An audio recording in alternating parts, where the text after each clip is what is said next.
I'm Diana Liz. I'm a health coach, brain coach, and neurofeedback technician, and a heart math practitioner.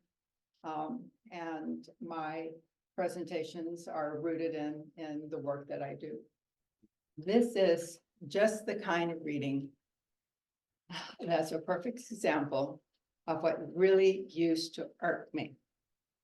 When I joined Unity back and started attending in the 1990s, early 1990s, and I read this, it would really make me feel broken, because when you can't just shift, think, what do you mean? You're going to just shift a frequency and it's going to change? And when we've experienced trauma, that's a normal response, is because we are stuck. We don't have the ability to move. So it's about frequency. Life is about frequencies. When our strings are at the right level, then we can make beautiful music. Okay, so if you look at the violin, you see that there's four, and when it's four strings, and I think of them as the four major neurotransmitters. And the bow is the stress of life. Okay, and so when you're in tune and life touches you, you respond. And if you're in tune, then you respond, and you don't go way up or way down. You kind of stay sort of centered, and you handle things with grace and ease. But unfortunately, many of us do not have our strings tuned. If your brain looks like this, you're going to have this is the kind of brains that come to my clinic.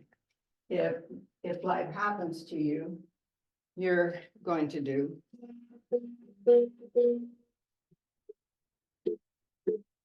It's not tuned. And these are all frequencies. When we measure the brain, we're looking at frequencies. When I do cranial electrical stimulation, I'm using frequencies to influence. When I'm doing neurofeedback, I'm using frequencies to influence. So our body is an energetic, and we have frequencies. So a person that's in tune is not going to respond to situations the same way someone that is out of tune. And so here we have red, which is very, very tight, and blue, which is very, very lax. So two different kinds of brains. If you want to know where you might be, we can look at this heart math that's my favorite. On the top, we have a high heart rate, and we're in a sympathetic state. And on the left, you can't see the colors, but this side is gray and this side is blue. This side is a fear state, and this side is a state of safety. Our nervous system only knows two states of being, either fear on this side or safety on this side. And when you're on this side, this is what's possible. And when you're on this side, this is what's possible. So take a look. On the top, we have joyful, playful, happy, proud, excited, helpful. On the bottom, with a slow heart rate down here, the parasympathetic state, we have appreciation and gratitude, contentment. And then on the other side, over here, in the fear side, we have anger, panic, terror, anxiety, hatred, very strong emotions, very high frequency.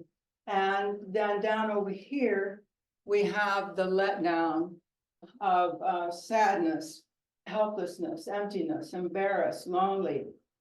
So we're here. So you might see where you're having trouble. And, sometimes our life is going along really well, and then all of a sudden we hit a pothole and we get stuck. And researchers don't know why most people diagnosed of mental health conditions have low GABA. It's just about everyone. And low GABA is found in both depressed and manic states. So, but that's not all. Now, GABA affects sleep, hypertension, obesity, PMS, anxiety, seizures, and alcohol withdrawal. So how can we get more GABA? Well, the first thing is you have to stop things that interfere with GABA. And one of those things up here on the left is alcohol, drugs, smoking, and just processed food. All of those things interfere with GABA. We have 84 trillion microbes, and that number is not solid. This week I heard Dr. Amen taking a course from him, and he said 100 trillion. And these microbes create our major neurotransmitters. So here they are: GABA, dopamine, serotonin, and norepinephrine. So one of the ways that we can get is to give those microbes. Those microbes are, let's go back to that slide. If you see this, these are all names of microbes right here. And so these microbes create our neurotransmitters in the gut. So food becomes totally important, because if you don't give these microbes the food that they need, they can't create the neurotransmitters. Especially, we need GABA to fine-tune ourselves.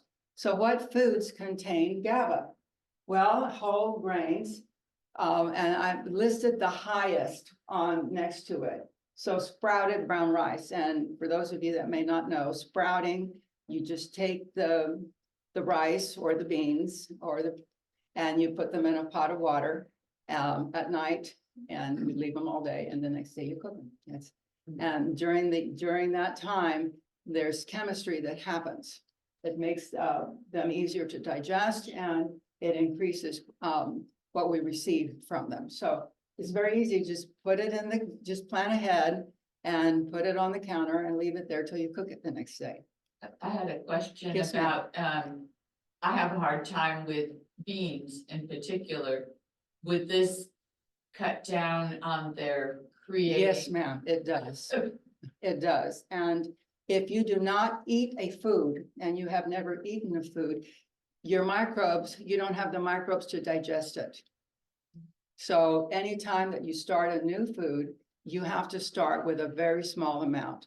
I used to think I was allergic to beans. I couldn't deal with broccoli or sauerkraut or cabbage or kimchi. I mean, you just went down the list.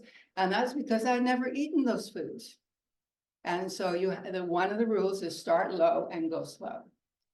And the other thing is that you have to, many of these foods increase nutrition if you let them cool and then reheat them. And that includes the brown rice and the beans. In beans, the highest amount of GABA is in the azuki beans, which are red Japanese beans. They're at natural grocers, and soy. Nuts are walnuts and almonds. Seeds are sunflower and pumpkin seeds. Pumpkin seeds are also very high in serotonin. Citrus, tomatoes, berries, bananas, lychee, and fresh strawberries. Vegetables is spinach, kale, broccoli, and sweet potatoes. Mushrooms is shiitake. Animal proteins is shrimp and halibut. Fermented foods, and I had never eaten anything fermented. And I had to start with a little teeny tiny serving because my stomach would bloat out and I would feel like I could go into orbit. Green tea is a wonderful substitute for coffee. Green tea, white, green, and black is the level of fermentation. And so, and then matcha, if you're not familiar with matcha, it is ground, a very particular fine tea leaf that's ground, and it's really good medicine. And then chocolate. So you don't have to feel guilty about chocolate. It should be 70% or greater. The two leading experts on fiber today are Will Bulkowitz and Tim Spector. So if you ever want to listen to some very interesting YouTube videos. So what vitamins boost GABA? You have to have B6. You can't create GABA if you don't have BC. It's essential. Salmon, lean chicken, tofu, potatoes, bananas, avocados, spinach, broccoli, and Brussels sprouts are high in vitamin B6. There are many other foods contain them.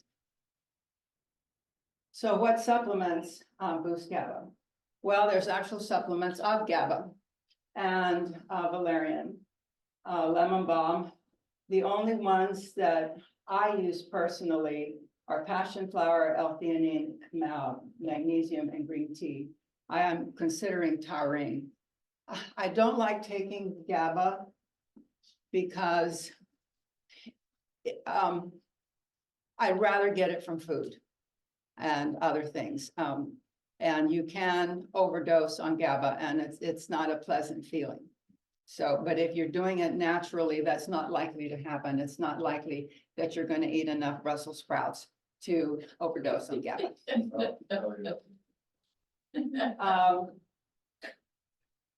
Supplements means to supplement and add to. So one of the things that I do not want to encourage, I don't want to encourage anyone. I'll just take supplements. No, you need to feed your microbes. That's the most important part of creating health. And we didn't know about these microbes until 2007. We've known that they're microbes since like 1650 or 1750 when the first microscope were developed. We knew there were, but we didn't know what they did or how many there were. And these are anaerobic. So the minute that oxygen touches them, they become available. They stop functioning. I mean, they just die. So we didn't have the equipment to study them until 2007. And so all this research is new. What about probiotics? Why don't I just take some of those little critters instead of trying to grow my Amazon forest? And there's some research that says that Lactobacillus brevis, and you can actually Google BLB01, and you'll find a whole list of bottles for sale. The issue is that we don't know how many microbes we have. Estimates range from 300 species to over 1,000 species. So if you're taking one out of trillions, is it going to have a benefit? And most of the experts say the best thing you can do is eat fiber. Now, you see that 95% of Americans do not eat enough fiber. 95% of Americans do not eat enough fiber. And so there's a reason why we have so many of so much anxiety and depression and other conditions that are more serious. So what else boosts GABA? Well, meditation and yoga. And if you're overweight, there's chair yoga, and chair yoga works. In a study that was done comparing yoga to just a relaxing activity of reading, yoga produced 27% more GABA. And we can measure GABA in the blood. One other essential is lactic acid. Well, when I went to college, the word aerobics had just been produced by Dr. Kenneth Cooper. I took exercise physiology. That was a new kind of subject that was required for graduation.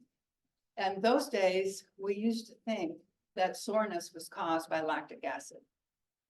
Microscopic tears, microscopic tears are what create the soreness, not the lactic acid.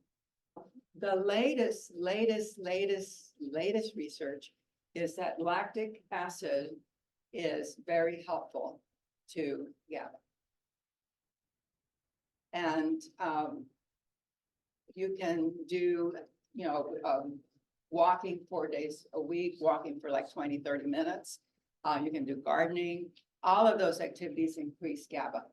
However, if you have very low GABA, you need to do a little bit more. And they recommend high interval intensity training you know, jogging and then sprinting and then jogging and jump roping. You need to be really huffing and puffing to really get your GABA levels up high enough. The body was designed for motion. All of our joints are designed to move. And when we don't move, and we live in very, very unnatural situations, and we, you know,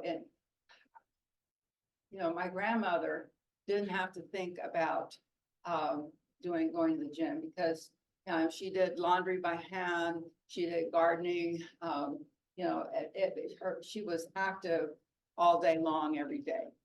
But we sit, and sitting is the new smoking. And sitting affects not only our heart health, it affects our mental health as well. Now, there's one more thing. GABA alone is not enough. We're talking about changing our frequency. GABA helps to change the frequency. And I've learned that the frequency of the heart is essential for health, for mental health, physical health, spiritual health, any kind of health. And we need the electromagnetic field of the heart to bring us in tune. Our frequency of our brain really can't influence the frequency of our heart very much. The frequency of our heart is 100 times stronger than the electromagnetic field of the brain.